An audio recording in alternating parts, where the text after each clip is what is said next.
과거라는 이름의 얼룩을 지혜의 무늬로 바꾸는 법. 깊은 밤 창가에 앉아 나직이 읊조리는 당신의 한숨이 공기 중을 떠돕니다. 잠은 멀리 달아나고 어둠을 틈타 가슴 한편에서 날카로운 목소리가 들려오지요. 그때 내가 다른 선택을 했더라면 어땠을까? 왜 나는 그때 그토록 어리석은 결정을 내렸을까? 우리 나이 50을 넘기면 살아온 세월만큼이나 무거운 후회들이 마음의 문을 두드립니다. 퇴직 후 찾아온 공허함 속에서 젊은 날의 무모함을 탓하기도 하고 자녀에게 더 잘해주지 못한 부모로서의 부채감에 가슴을 칩니다. 부모님께 다하지 못한 효심을 자책하는 그 무거운 공기는 지우고 싶어도 지워지지 않는 영혼의 얼룩처럼 당신을 괴롭힙니다. 하지만 오늘 저는 이 고요한 심야 라디오의 선율처럼 당신에게 낮은 목소리로 진실을 건네려 합니다. 17세기의 현자 바루크 스피노자의 지혜를 빌려 당신의 무거운 짐을 함께 내려놓고 싶습니다. 기억하십시오.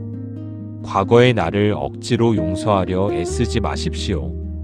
진정한 화해는 용서가 아니라 그 당시의 당신은 그럴 수밖에 없었음을 깊이 이해하는 것에서 시작됩니다.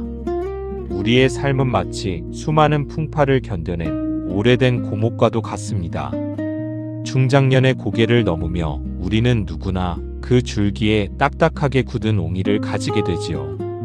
그 옹이는 자식에게 더 좋은 전공을 권하지 못했다는 미련일 수도 있고 인생의 갈림길에서 내린 뼈아픈 선택일 수도 있습니다.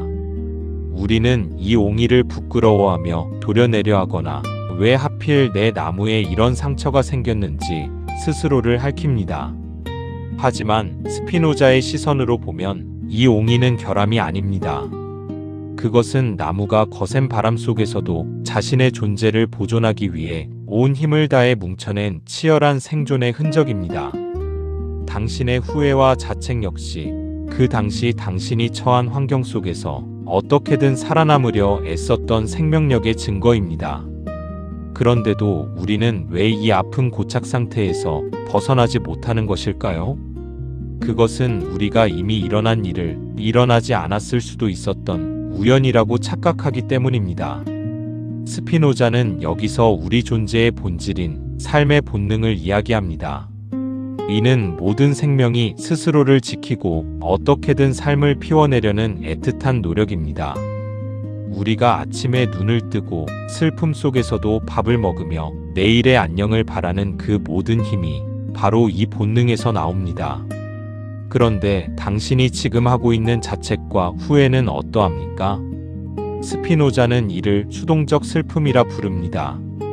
슬픔은 우리의 활동 역량을 감소시키고 나를 보존하려는 내면의 따뜻한 불씨를 갉아먹는 치명적인 오류입니다. 많은 이가 자책을 도덕적인 반성이나 성찰이라 믿지만 사실 그것은 우리 영혼을 병들게 하는 심리적 질병일 뿐입니다. 슬픔에 잠겨 과거의 그림자를 되새김질하는 것은 당신의 생명력을 시들게 하고 스스로를 파괴하는 일입니다. 스피노자는 단언합니다. 슬픔은 역량의 감소라고 말이지요. 당신의 영혼이 야위어가고 있다면 그것은 결코 올바른 반성이 될 수 없습니다. 우리가 왜 이토록 지독한 자책의 굴레에 빠지는지 더 깊이 들여다봅시다. 스피노자는 우리가 사물의 원인을 알지 못한 채 결과만을 인식하는 상상의 단계에 머물러 있기 때문이라고 말합니다. 우리는 우리 신체에 일어난 변화, 즉 슬픔이라는 결과물만을 관찰할 뿐 그 슬픔을 만든 수만 가지 우주적 원인은 보지 못합니다. 또한 우리는 타인의 시선에 휘둘려 자신을 평가하는 노예가 되기도 합니다. 남들과 비교하며 자책하는 것은 사실 나의 본질에서 나온 것이 아니라 타인의 욕망을 내 것인 양 착각하여 생긴 마음의 동요입니다. 이 상상의 늪에서 빠져나오기 위해 우리는 필연성이라는 거대한 우주적 질서를 마주해야 합니다. 스피노자의 우주에서 우연이란 존재하지 않습니다. 우리가 우연이라고 부르는 것은 단지 그 일이 일어난 복잡한 원인들을 우리가 다 알지 못하기 때문에 붙인 이름, 즉 무지의 피난처일 뿐입니다. 당신의 과거를 정직하게 돌이켜 보십시오. 그때 당신이 내린 결정은 당시 당신의 지식 수준, 주변의 압박, 신체적 피로도, 그리고 당신을 둘러싼 수천 가지 필연적 조건들이 맞물려 빚어낸 유일한 결과였습니다. 당시의 당신에게는 그 선택 외에 다른 길은 애초에 존재하지 않았습니다. 나무 탁자에 베어든 찬물 얼룩은 온도와 결, 습도가 만나 필연적으로 빚어낸 시간의 기록입니다. 우리가 그 얼룩을 지우려 탁자를 깎아내면 나무는 상처를 입고 맙니다. 하지만 그 얼룩 또한 나무의 시간과 찬물이 만나 필연적으로 빚어낸 삶의 한 결임을 인정하는 순간 탁자는 비로소 고유한 깊이를 지닌 예술품이 됩니다. 당신의 삶에 베어든 회한의 얼룩들도 이와 같습니다.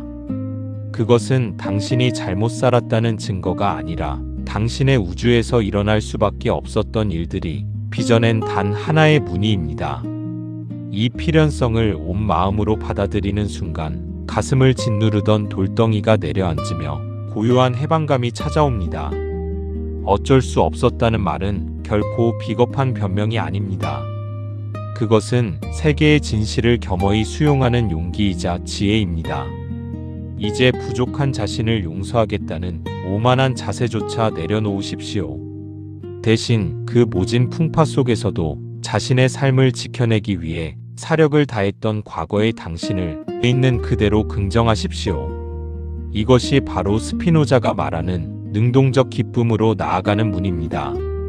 내가 왜 그런 선택을 했는지, 당시의 나를 둘러싼 원인들을 이성적으로 이해하게 될 때 우리는 비로소 감정의 예속에서 벗어나 자기 삶의 주인이 됩니다. 나를 있는 그대로 사랑하는 것, 나의 부족함과 아픈 옹이까지도 나의 본질로 껴안는 것이야말로 가장 완벽한 치유이자 생명력의 회복입니다. 우리는 산출하는 자연이라는 거대한 생명의 흐름 속에 있는 하나의 양태입니다. 마치 바다라는 거대한 실체 위에 잠시 일어났다 사라지는 파도와 같지요. 파도가 높게 치든 낮게 치든 그것은 바다의 본성에 따른 필연적인 움직임입니다.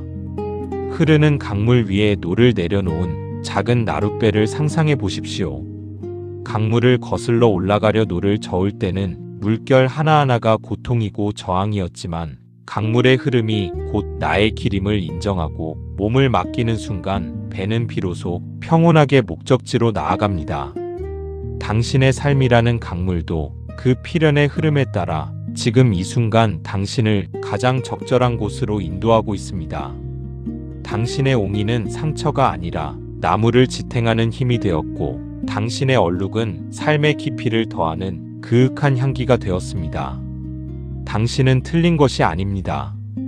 당신은 당신의 우주에서 당신이 가진 모든 역량과 지혜를 다해 가장 최선의 길을 걸어온 것입니다. 비록 그 길이 때로는 가시밭길이었고 때로는 짙은 안개 속에서 방황하는 것처럼 보였을지라도 그 모든 발걸음이 모여 지금 여기 있는 고귀한 당신이라는 존재를 빚어냈습니다.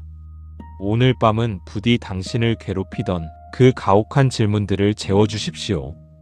어둠이 내린 창가에서 나직하게 스스로에게 말해주었으면 합니다. 그럴 수밖에 없었지, 참으로 애썼다라고 말입니다. 스피노자가 발견한 그 거대한 자연의 질서 속에서 당신의 모든 슬픔은 이제 지혜의 걸음이 되어 당신의 삶을 다시 눈부시게 피워낼 것입니다. 당신은 이미 충분히 아름다운 나무이며 당신의 옹이와 얼룩은 그 무엇보다 깊고 그윽한 무늬입니다. 우연이란 무지의 다른 이름일 뿐 당신의 삶은 단 한순간도 무의미한 우연에 내맡겨진 적이 없습니다. 온 우주가 당신의 선택에 동참했고 그 결과로 지금의 당신이 존재합니다. 이제 안심하고 깊은 잠에 드시길 바랍니다. 내일 아침 당신이 눈을 뜰 때 세상은 이전과 같겠지만 당신의 마음은 필연의 평온함 속에서 새로운 기쁨을 맞이할 준비가 되어 있을 것입니다. 당신의 우주는 언제나 당신의 편이었으며 당신은 그 자체로 완전하고 고귀한 존재임을 결코 잊지 마십시오. 오늘 밤 당신의 영혼에 스피노자의 평온이 깃들기를 진심으로 기원합니다. 오늘도 당신을 응원합니다.